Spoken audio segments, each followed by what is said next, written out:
NDA एक ऐसा exam है जिसके लिए हर साल लाखों बच्चा एस्पायर करता है, लेकिन कुछ चुनिंदा ही जाके फाइनली उस ड्रीम को पूरा कर पाता है। आज हम इस वीडियो में एनडीए 1 2027 स्पेसिफिक बातें करेंगे।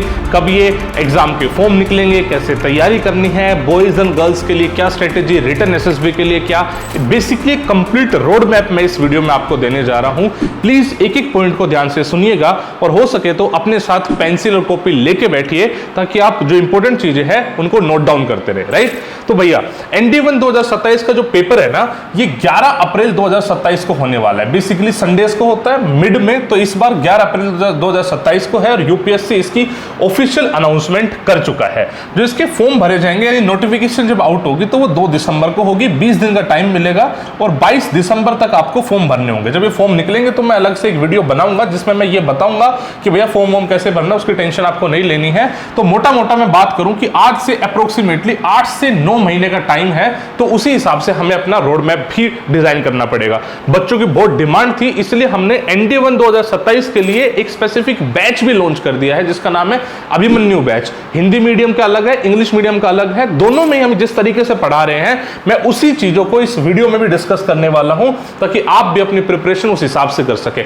हमारे साथ भी कर सकते हैं, आप अलग से भी कर सकते हैं, बस इन पॉइंट्स का ध्यान रखें। जिस बच्चे को अभिमन्यु बैच ज्वाइन करना है वो खुद से जाके परचेज कर सकता है, टीम से बातचीत कर सकता है, वो उसकी चॉइस है। अब आ जाते हैं, देखिए जी, सबसे पहले तो मेरी जो अप्रोच रहेगी वो रहेगी कि आप रिटन प्लस एसएसबी दोनों की तैयारी अभी करके चलो। बिकॉज अगर आप सिर्फ रिटन सोचोगे तो आपकी जो तैयारी है एसएसबी की वो बहुत ज्यादा दिक्कत क्रिएट करेगी बाद में। मतलब मुझे तो वो बहुत ज्यादा इलॉजिकल लगता है कि बच्चे ने रिटन निकाला एसएसबी के लिए, बिल्कुल उसको आइडिया नहीं था और एकदम से वहां पे जाके सरप्राइज हुआ, यार मैं तो ये कर ही नहीं सकता। तो ऐसा आपको बिल्कुल नहीं करना। इनफैक्ट हम अपने बैच में भी इस चीज को मेक श्योर करते हैं, इसलिए हम वीकली जो क्लासेस हैं वो ऑफिसर्स की लगाते हैं ताकि आपको पता लगता रहे कि भैया आपको एसएसबी करना है और उसके लिए आज अपनी हैबिट में क्या चीजें इनकलकेट करनी है। ठीक है, तो आपकी स्ट्रेटेजी रिटन प्लस एसएसबी होनी चाहिए। अब आ जाते हैं रिटन पे। रिटन में मेरी स्ट्रेटेजी हमेशा से बोलती है कि मैथ्स में अपने आप को लिमिट करना है। लिमिट से मेरा मतलब है आपको स्ट्रेटेजी फिक्स करनी है कि भैया मुझे अपनी रोड मैप के हिसाब से 10 चैप्टर पढ़ने हैं, ये 11 चैप्टर पढ़ने, बस उसी को अच्छे से पढ़ना है, उसके पीवाईक्यू करने हैं, उसका ये करना है और जीएटी को कंप्लीट करना है। अब बच्चा जीएटी में कुछ सब्जेक्ट छोड़ देता है, जैसे नॉन मेडिकल साइंस वाला बच्चा उसको बायो नहीं पढ़नी, बायो छोड़ देता है, जिसको हिस्ट्री समझ नहीं आ रही हिस्ट्री छोड़ देता है। ये सबसे बड़ी गलती है मेरे हिसाब से। जीएटी आपको कंप्लीट करना है बिकॉज इतना ज्यादा है भी नहीं। इनफैक्ट हम तो अपने अभिमन्यु बैच में जीएटी को लगभग 2 बार कंप्लीट कर देंगे बिकॉज आपको लिमिटेड पढ़ना है।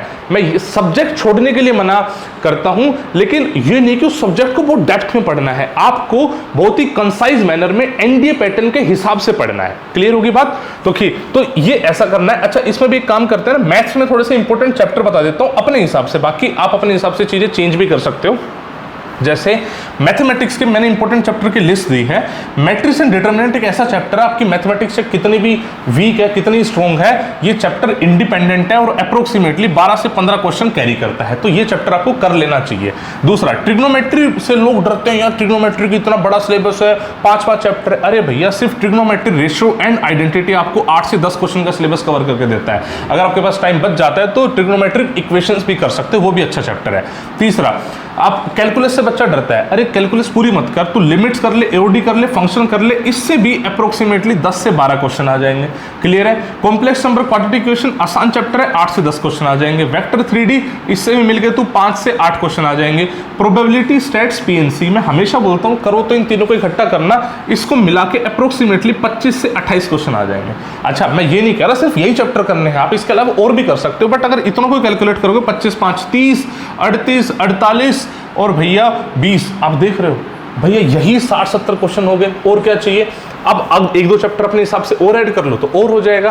तो मतलब इन शॉर्ट में कहना ये चाहता हूं कि जो आपका जो टारगेट होना चाहिए वो अराउंड 150 टू 180 मार्क्स का सिलेबस कंप्लीट करने का होना चाहिए और फिर उसमें से मेरे हिसाब से मिनिमम 100 से 120 आ जाएंगे। इतना मोर देन इनफ है आपके एनडीए के पेपर को क्लियर करने के लिए। क्लियर होगी बात? तो ये तो हो गया रिटन स्पेसिफिक। जीएटी में कोई इंपॉर्टेंट चैप्टर की लिस्ट नहीं दे रहा हूं बिकॉज मैं चाहता हूं आप इसको कंप्लीट पढ़ो। राइट, अब आ जाते हैं एसएसबी पे। एसएसबी का जैसा कि मैंने बताया कि भैया रिटन के साथ साथ थोड़ा सा आपको फोकस करते रहना चाहिए। इसलिए हमने अपने सारे बैचेस के साथ इनकलकेट करी है एसएसबी की क्लासेस कि भैया थोड़ा सा आपको एसएसबी फाउंडेशन पता लगता रहे, आपको पता होना चाहिए कि एसएसबी की टेक्निक है क्या, डेली हैबिट्स में क्या चीजें इनकलकेट करो, ये हमारा ऑब्जेक्टिव है। इसके अलावा आपको क्या करना है, अपनी कम्युनिकेशन स्किल्स पे काम करना है, बिकॉज जो एसएसबी की जो कोर टेक्निक है वो तो हम रिटर्न के बाद भी सिखा देंगे, कम्युनिकेशन स्किल्स इतनी जल्दी इंप्रूव हम कर नहीं पाएंगे।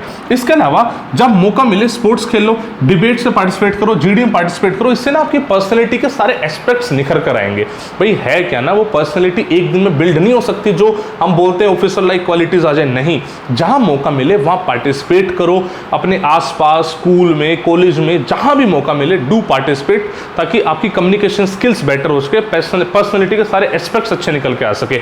कम्युनिकेशन स्किल से मेरा मतलब इंग्लिश स्पीकिंग का है। मैं चाहता हूं कि आप इंग्लिश में बोलना स्टार्ट करो, बिल्कुल नहीं आता तो मिरर टॉकिंग से स्टार्ट करो, थोड़ा बहुत आता है तो अपना यार दोस्त पकड़ो, ग्रुप बनाओ और उनके साथ स्टार्ट करो। क्या कर सकते हो, मैं ये बोलूंगा हो सके ना तो न्यूज़पेपर रीडिंग ये स्टार्ट कर दो। न्यूज़पेपर अगर रीड करोगे ना तो आपको इंग्लिश में, आपके जीके में, आपके एसएसबी में वो तो हेल्प करेगा ही करेगा। उसके साथ साथ जो आपका एसएसबी स्पेसिफिक जो कंटेंट होगा ना, जिसमें आप जीडी का कंटेंट बोल लो, लेक्चर का कंटेंट बोल लो, वहाँ बहुत हेल्प करेगा, कॉन्फिडेंस बहुत गेन होगा। ये करना स्टार्ट करो। इसके अलावा जो भी आपकी सराउंडिंग है, आप कहाँ से आते हो, अगर आपकी फैमिली में कोई फौज से है तो उसके बारे में जानना स्टार्ट करो कि भैया मेरा मान लो स्टेट है, स्टेट के बारे में सारी इन्फॉर्मेशन, डिस्ट्रिक्ट के बारे में सारी इन्फॉर्मेशन, ये सब जानोगे, इसको बोलते हैं लोकल अवेयरनेस। और फिर इन सब में हम आपको कोर एसएसबी सिखाएंगे, तब आपका जाके रिकमेंडेशन आता है। तो देख रहे हो कितने सारे एस्पेक्ट है भैया, रिटर्न है, एसएसबी है, अब ये आपको करने ही पड़ेंगे तभी जाके फाइनल सिलेक्शन हो पाता है। अभी 8 से 9 महीने का टाइम बचा है, अगर आप ढंग से सारी चीजें फॉलो करोगे तो डेफिनेटली पेपर निकल जाएगा। अभिमन्यु बैच के बारे में मैंने बता दिया, कोई और डिटेल चाहिए हो तो दिए हुए नंबर पे बातचीत कर लेना, टीम आपको और गाइड करेगी। जी जान से मेहनत करो, हम आपके साथ खड़े हुए हैं। किसी टाइप की कोई दिक्कत आए तो भैया आप कमेंट्स में भी लिख सकते हो। हाँ, एक और चीज मैं इसमें बताना रह गया, जो भी बच्चा अभिमन्यु बैच लेगा ना उसके घर पे हम एक किट डिलीवर करेंगे जिससे मैथ्स और जीएटी की हैंडबुक होगी, जो आपके लिए बहुत जबरदस्त वरदान है रिवीजन करने के लिए। मैथ्स का पूरा फॉर्मूला सेट इतने छोटे कंसाइज मैनर में दे रखा है और जीएटी का कंप्लीट सिलेबस बहुत छोटे कंसाइज मैनर में आपको दे रखा है। तो दोनों किताबें हम आपको घर पे डिलीवर करेंगे जो भी बच्चा या अभिमन्यु बैच लेगा। Wish you all the best बच्चे। किसी टाइप की कोई क्वेरी हो कमेंट्स में डालना। जय हिंद, जय भारत।